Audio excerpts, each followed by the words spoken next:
CPM-ലെ വിഭാഗീയ പോരാട്ടത്തിൽ പിണറായി വിജയനെതിരായ ആരോപണങ്ങളിൽ പ്രധാനം ലാവ്ലിൻ കേസ് തന്നെയായിരുന്നു. അഴിമതിക്കാരനായ സംസ്ഥാന സെക്രട്ടറി എന്ന പ്രതിച്ഛായ പിണറായി വിജയന്റെ രാഷ്ട്രീയ ഭാവിയെ തന്നെ തുലാസിലാക്കിയിരുന്നു. പിണറായിക്കെതിരായ നീക്കം രാഷ്ട്രീയ ഗൂഢാലോചനയാണെന്ന നിലപാടാണ് കേന്ദ്ര നേതൃത്വം സ്വീകരിച്ചത്.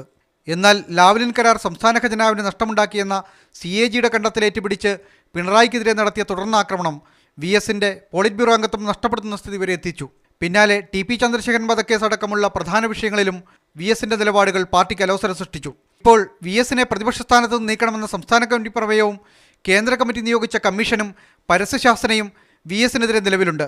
ജനപ്രിയ നേതാവെന്ന നിലയിൽ ഇതുവരെ VS-നോട് സ്വീകരിച്ച അയവുള്ള നിലപാട് കേന്ദ്ര നേതൃത്വം ഇനിയും തുടരുമെന്ന് കരുതാനാവില്ല. കോടതി വിധിയെ സ്വാഗതം ചെയ്ത കേന്ദ്ര നേതൃത്വം പിണറായി വിജയനുള്ള പിന്തുണ ആവർത്തിച്ച് പ്രഖ്യാപിച്ചു കഴിഞ്ഞു.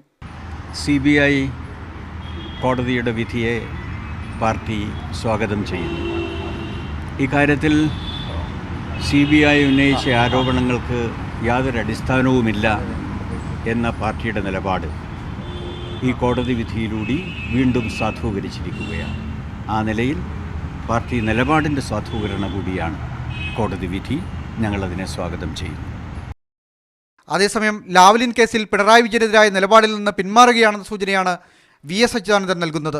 വിജയനടക്കമുള്ള പ്രതികൾ കൊടുത്ത വിടുതൽ റിക്വസ്റ്റിനെ കോടതി അംഗീകരിച്ചതിനെ ഞാൻ സ്വാഗതം ചെയ്യാം. VS-നെതിരായ നടപടികൾ വേഗത്തിലാക്കാനായിരിക്കും ഔദ്യോഗിക നേതൃത്വത്തിന്റെ ശ്രമം.